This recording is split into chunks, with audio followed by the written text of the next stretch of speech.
berhalangan hadir, maka kita geser ke hari ini ya, tanggal 30 November ya. Ya, ini hari terakhir dari bulan November tahun 2024 dan jadi kita untuk minggu depan tidak ada perkuliahan dan kita nanti akan ketemu lagi di ya tanggal 11 ya, 11 Desember dan ya itu sudah menjadi pertemuan terakhir ya dan nanti kita akan ya karena memang ya seperti biasa satu pertemuan sebelum ujian kita tidak ada materi baru ya rekap aja ya kemudian kita bahas tugas dan ya kita juga akan proyeksikan ya UAS-nya seperti apa. Jadi nanti materi kita untuk tanggal 11 ya kira-kira demikian ya. Oke, untuk hari ini kita masih membahas materi baru yaitu materi working with files. Jadi ada satu materi lagi dan ini materi yang terakhir ya. Dan sebelum ke sana mungkin kita bahas dulu ya, review ya materi pertemuan sebelumnya ya. Ini saya rasa kita ketemu kemarin terakhir di hari Sabtu juga ya harusnya ya. Sabtu jam ya kalau nggak salah pagi ya jam 8 ya. Ya, database manipulation and collecting solutions dan oke hari ini karena ini adalah pertemuan ke-13 ya seperti biasa ini ada tugas baru lagi satu ya saya rasa anda sudah bisa akses ya, saya sudah buka mungkin ya apa namanya tugasnya. Silakan nanti silakan aja dilihat di e-learning masing-masing. Nanti kita akan sedikit tampilkan dan nanti silakan ya dikerjakan ya. Untuk tugas kali ini mungkin karena kita juga minggu depan nggak ketemu, kita buat deadline-nya lebih panjang ya 1 minggu lah kira-kira ya sampai Senin ataupun Minggu lah hari Minggu minggu depan ya. Silakan nanti dikerjakan dan ya nanti juga akan kita perlihatkan sedikit ya kalau ada yang ingin ditanyakan terkait dengan soal tugas ya silakan ya. Oke, kita sekarang masuk dulu ya ke review dan ya mungkin saya share screen sebentar. Oh, oke ini ya share. Oke ya mudah-mudahan sudah bisa terlihat. Oke, mana nih? Ya, kita.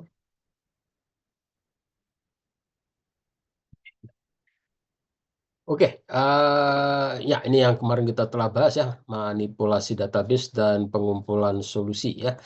Oke, manipulasi database. Database yang mungkin kita kemarin juga bahas ya, ini bukan database murni yang mungkin Anda bayangkan apabila Anda main databasing ya dengan apa misalnya SQL Server ataupun Microsoft punya apa akses ya, akses Microsoft dari Microsoft ya.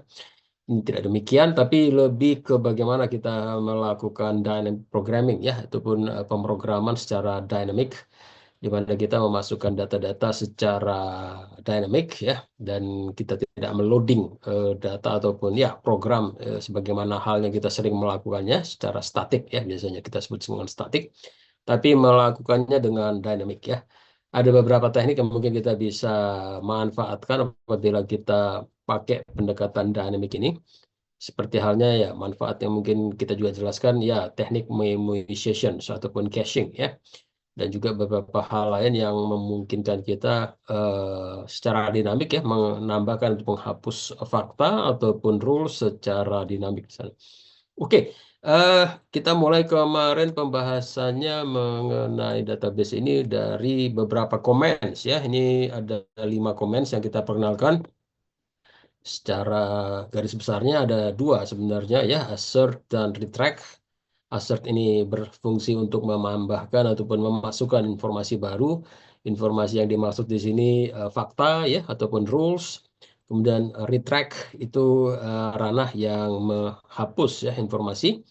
Dan dua ini ya yang kemarin kita juga sedikit banyak jelaskan ya. Kemudian kita juga sudah asumsikan bahwa kita bermain pada sebuah area ya, katakanlah cache memory ataupun ruang memori yang memang terasosiasikan ke program Prolog. Dan kita minta ya supaya kalau Anda ingin mencoba pakailah Prolognya jangan Prolog yang di web tapi di desktop ya. Jangan Swiss Prolog tapi Swiss Prolog desktop ya. Oke. Di sana kalau Anda jalankan Prolog Umumnya ya semuanya. Ya, bukan hanya Prolog ya, biasanya pemrograman ataupun program aplikasi apapun kalau Anda jalankan biasanya ada ya semacam ruang memori yang memang diperuntukkan, dialokasikan untuk program ya.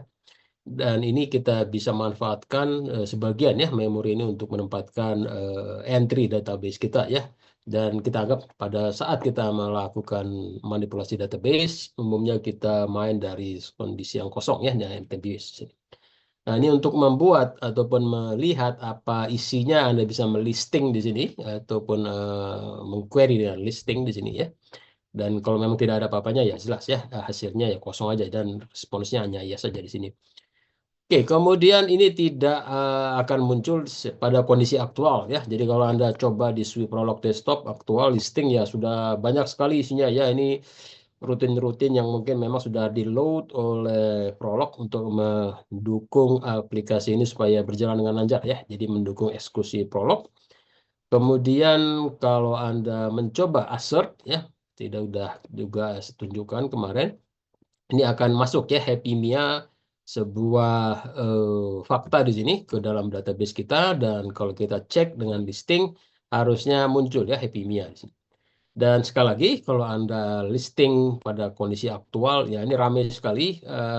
Ini bahkan kalau kita tidak jeli melihat ya Happy Mia di sini mungkin tertutup ya. Ya ini kondisi yang mungkin agak luck kita ya, agak sedikit beruntung. Ya kadang-kadang dia berada di tengah, berada di bawah ya, bercampur dengan rutin-rutin yang sudah existing di sini. Ya ini juga kita harus menelisik lebih jeli lah istilahnya ya.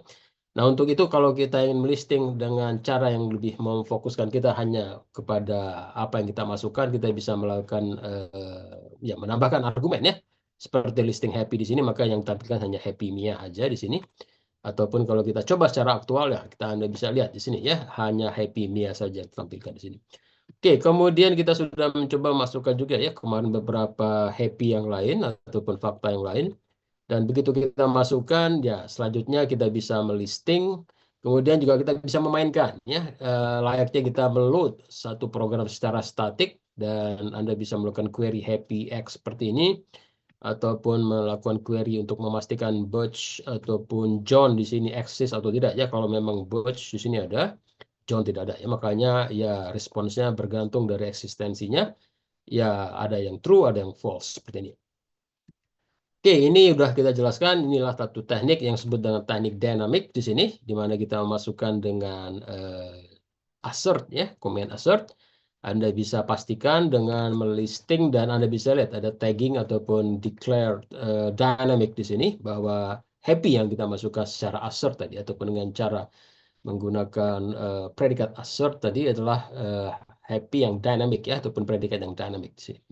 Dan ini berbeda ya. Jadi kalau Anda mencoba meload satu ya katakanlah knowledge base yang isinya happy-happy ini ya secara statik, ya tidak akan ada ya yang namanya tagging dynamic di sini. Tanda memang happy yang di load secara statik, tidak secara statik lah ya. Jadi berbeda dengan happy ataupun predikat yang dimasukkan secara dynamic di sana.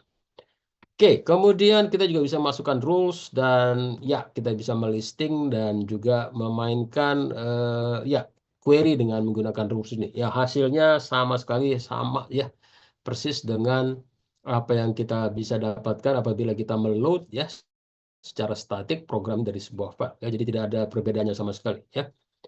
Kemudian untuk menghapus kita bisa menggunakan retract di sini. Kita ingin bisa menghapus satu persatu ya, seperti contohnya retract Happy Marcellus. Dan kita juga bisa menghapus secara ya kolektif seperti ini ya. Anda masukkan Happy X di sini, maka akan dihapus 3 ya Happy yang masih tersisa di sana. Dan ini kita menghapusnya dengan prompting ya. Jadi setiap kali kita menekan titik koma baru dihapus ya. Atau kalau Anda ingin mencoba menghapus secara kolektif tanpa prompting, Anda bisa menggunakan retract all ya. Maka akan dihapus tanpa prompting di sini. Oh ya, ini salah ya. Ini harusnya ada all di sini ya. Jadi nanti tolong dikoreksi aja ya. Ini saya lupa mengkoreksinya. Oke, kemudian kita juga sudah jelaskan assert A, assert Z ya. Kalau Anda ingin memasukkan informasi, fakta, rules ya di bagian atas dari existing information yang ada di sana, Anda bisa menggunakan assert A. Ya, ini contohnya ya. ataupun assert Z ya apabila Anda ingin masukkan dan menempatkannya di bagian paling bawah ya kira-kira. Oke, kemudian kita juga jelaskan kemarin ya teknik memoization, satu teknik di mana kita di sini ya memanfaatkan ya hasil perhitungan data yang telah kita hitung ataupun kita lakukan sebelumnya dan kita menyimpan hasilnya ke dalam sebuah ruang memori yang dikhususkan ya untuk menyimpan hasil-hasilnya.